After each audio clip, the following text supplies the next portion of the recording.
As he left his oncologist's office, Travis felt the tension of the past few months slowly begin to ease.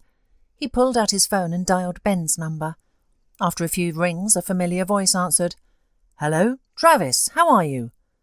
"Everything's great," Travis replied, smiling. "Let's meet up and celebrate." "Celebrate? What happened?" Ben asked, surprised. "I'll tell you when we meet. Call Paul, and let's meet at the club at 9. The club greeted them with bright lights and loud music. Ben and Paul were already seated at a table, engrossed in a lively conversation. Travis approached them, and the friends embraced. "So, what are we celebrating?" Paul asked, pouring wine into everyone's glasses. Travis smiled and raised his glass. "To a second chance at life." His friends exchanged puzzled glances but raised their glasses as well. "To a second chance at life," they echoed in unison. The evening unfolded with drinking, eating and dancing. Ben and Paul mingled with girls, while Travis observed from a distance. He wasn't in the mood for flirting. He had just been given a new lease of life, and the feeling was indescribable.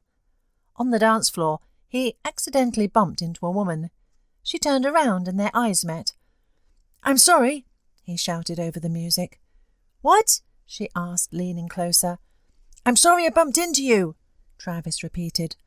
The woman smiled and took his hand, leading him off the dance floor and up the stairs to the second level, where it was a bit quieter. She turned to face him. "What did you say?" "I bumped into you, I'm sorry," Travis repeated. "It's nothing." She waved her hand dismissively. "Maybe I bumped into you. Everyone's bumping into each other down there. Don't worry about it." She looked at him with a slight smile. Travis noticed that she appeared to be around 30, and there was something special in her eyes, something that drew him in. Actually, maybe not 30. 35? He thought to himself. "I'm Travis," he introduced himself.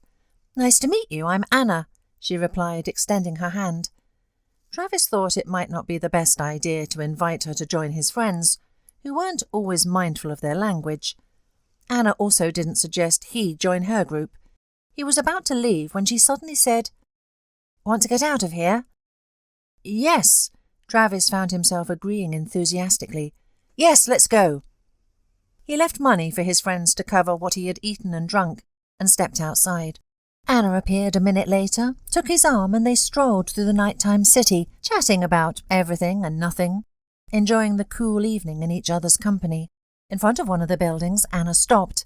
"Well, here I am," she said, pointing to an old house with beautiful balconies. Travis nodded, then leaned in to kiss her on the cheek, but ended up kissing her on the lips. It happened spontaneously, but it felt right. They spent the night at Anna's place. In the morning, Travis left, giving her his phone number. He visited his mother, returned to work, and life went on as usual. Occasionally, he felt the urge to call Anna. One day he did. "Hi, it's Travis," he said when he heard her voice. "Hi," Anna replied cheerfully. "Where have you been?" They met up, had dinner at a cosy cafe, took a walk in the park, and ended up back at her place. Lying in each other's arms and gazing at the ceiling, they savoured the moment. "Travis, how old are you?" Anna suddenly asked. "I'll be 31 soon," he replied. "I see," she nodded. "I'm 42.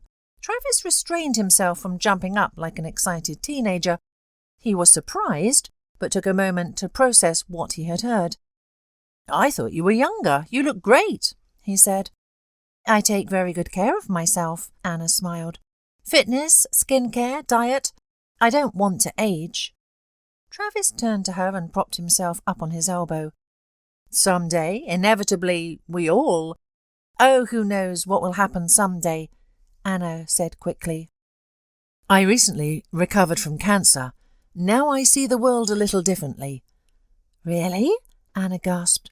"Wow, good for you." He hugged her tightly. "Who cares how old we are?" Everything turned out to be more serious than they initially thought. Feelings overwhelmed them, drew them in, and refused to let go. Anna suggested to Travis that he move in with her, and he agreed without hesitation. The mornings were always special to both of them. The aroma of freshly brewed coffee filled the kitchen.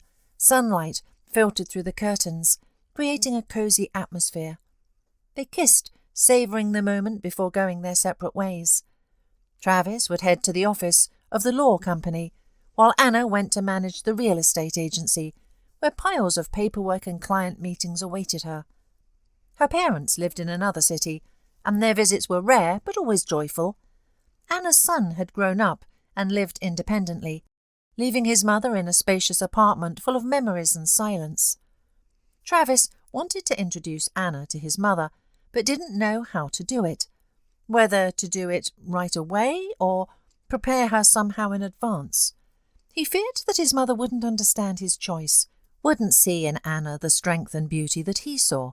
One evening, as they sat on the couch enjoying the quiet, Travis asked Anna a question that had been on his mind for a while. "Why did you and your husband split up?" Anna paused, her gaze distant, as if lost in memories. "I don't know," she finally replied. "We just drifted apart. The love faded and we didn't want to just live together anymore.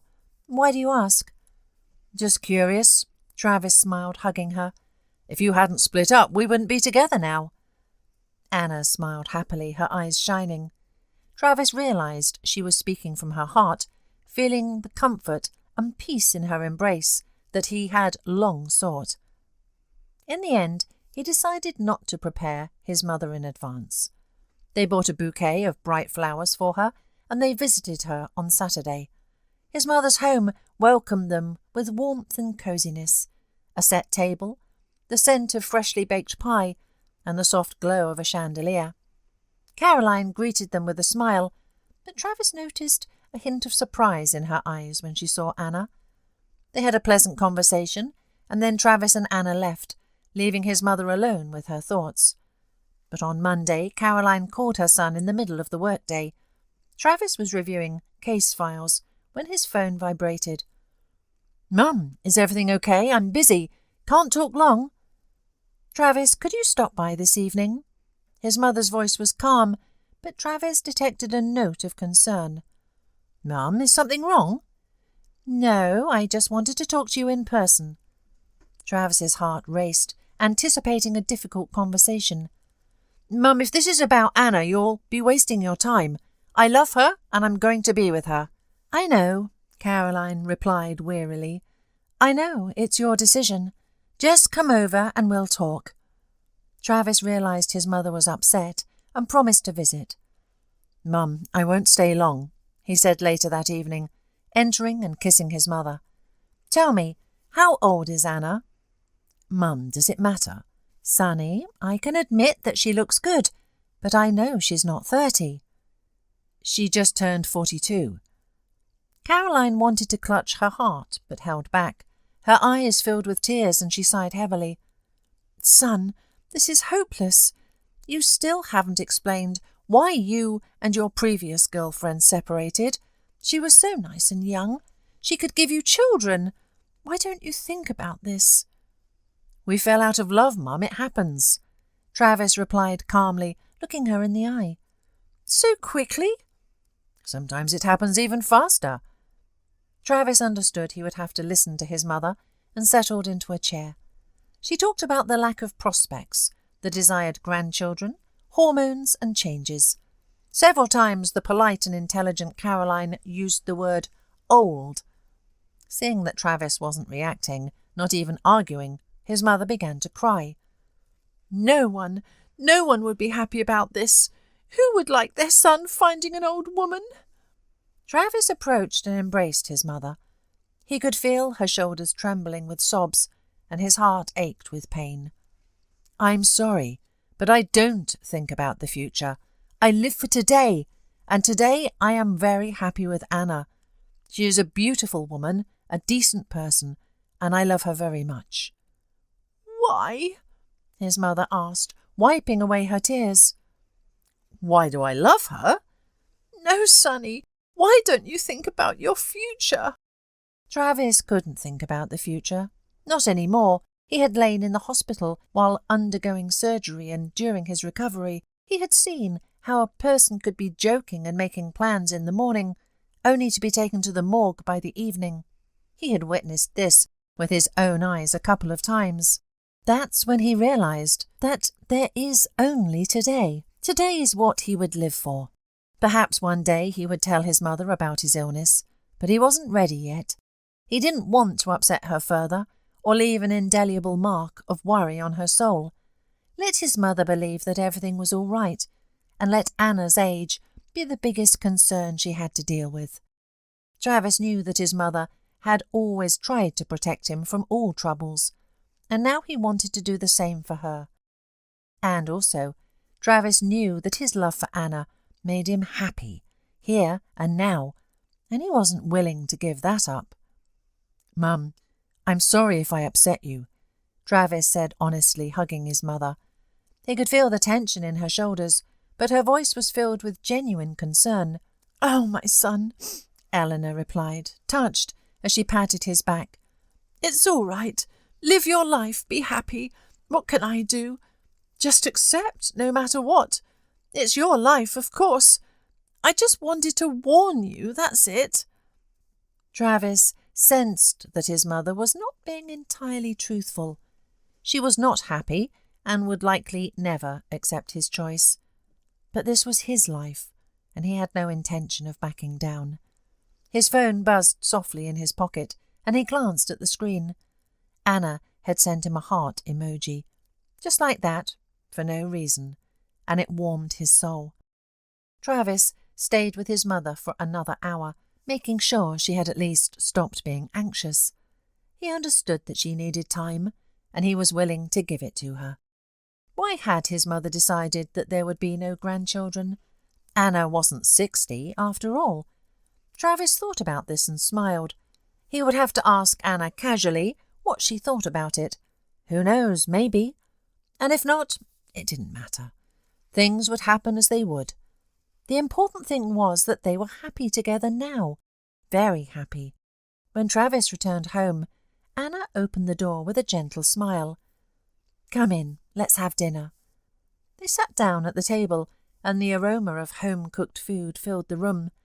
Travis felt the tension of the day gradually fading, replaced by warmth and comfort. He knew he had made the right choice. No one could convince him otherwise. He was too happy for that. At that moment, Travis realized he was ready to face any challenge, as long as Anna was by his side. Their love was stronger than ever, and he was confident that together they could overcome anything, even lack of support from family and friends, or the return of his terrible illness.